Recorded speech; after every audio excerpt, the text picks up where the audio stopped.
So I wanted to give my thoughts on the fermented feed that I've been doing for about 2 months. So this is Rory. She is my smallest Rhode Island Red, and she lays some of my largest eggs, and so I've been a little concerned about her weight.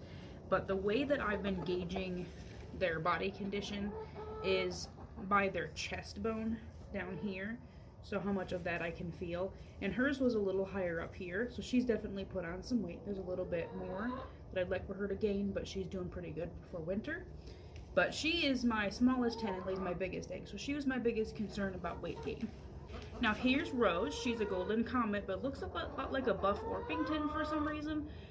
Whatever. But she's super compact. She's actually one of my lightest in weight hens.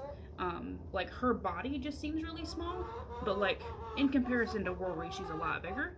I did the same check for her as her breastbone here. Hers is also about the same as Rory, maybe a little bit more recessed, but she's also put on some weight because hers was back a little further. Now here's Big Bertha. She's my biggest Rhode Island Red. I did the same test for her with her breastbone here. It's not very deep at all, so she's actually gained quite a bit of weight.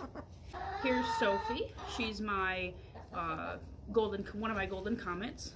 Now her breastbone is still a little bit more prominent right now than I would like for it to be, but she's also put on a little bit of weight as well, but not as much as like Bertha has. Here's Dorothy. This is one of my golden comets. She's really red in color, similar to my Rhode Island Reds. Now, according to her breastbone, she's actually gained some weight as well. She wasn't too bad off. She's higher up on the pecking order, so food is not a problem for her. But everybody was a little bit thin, I guess, going into fall from the summer. So I definitely wanted to put some weight on everybody. Now here's Sookie. She was one of my first ones to lay. She's my middle-sized Rhode Island Red. She likes human contact the least, so this might be a little bit of a struggle. Yeah. Her breastbone is still sticking out a little bit more than I like. It's not too far back, but I would probably still look like to see her gain some more weight here before winter gets too prevalent.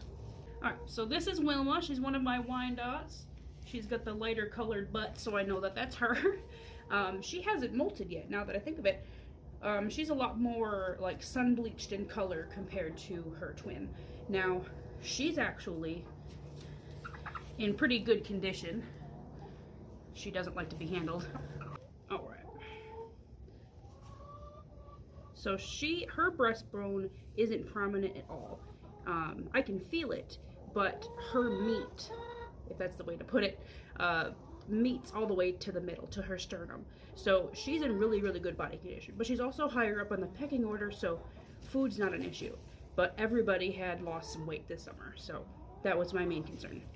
So here's Wanda. This is her twin with the dark booty. She has a non-prominent breastbone, so she's doing really good on weight. So I'm not too concerned about her anymore either.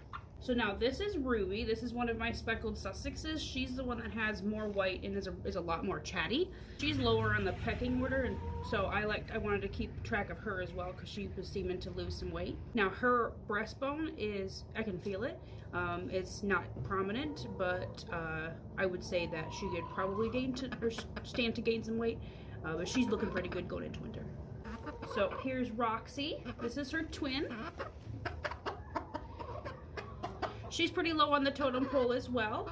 She has a somewhat of a prominent breastbone, so I'm going to probably keep an eye on her to make sure that she gains some weight, but she's definitely put on some weight since 2 months ago. Right, here is my molting Cochin loon. She looks very small compared to her sister. Her breastbone does not stick out at all. I believe they might actually be considered obese because of how thick they are, but her breastbone doesn't protrude at all, so that was a good indication that my other girls seem to be kind of skinny. All right, and then here is Danuli, a loon sister. She's already molted once. Again, her breastbone doesn't protrude at all, so I think she might be considered obese. Sorry, girls. So I guess my closing thoughts are going to be that the fermented feed was really good in my case for my girls to gain weight.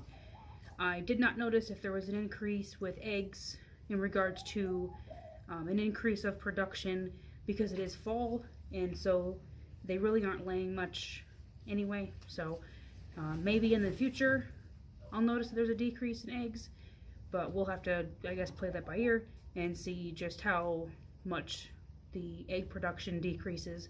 But that's really not a big deal for me. They can lay as many eggs as they want or don't want. I just enjoy them.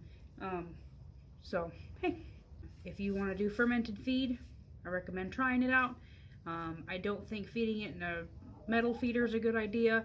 I think my metal feeder might have been a little bit more rusty at the end of this experiment than when it started at the beginning. But I think it's galvanized steel, so it's gonna get rusty anyway. Whatever. The idea would be to feed it in plastic instead. I didn't have that option, so I fed it in metal. So I think for the ones that were a little bit thin for my liking, I might take them out once a day and do a wet feeding and put them out in the chicken tractor, so that way there's no competition for the feed like there is with everybody else, and so that way I can concentrate on their body condition as we go towards December. I live in the Midwest, so it does snow a little bit here in southern Illinois, but we don't get like several feet of snow. We had that cold snap last winter. I'm hoping that doesn't happen again, but we'll see. I just want to make sure that they're fat going into winter. That's basically my goal. Thanks for watching.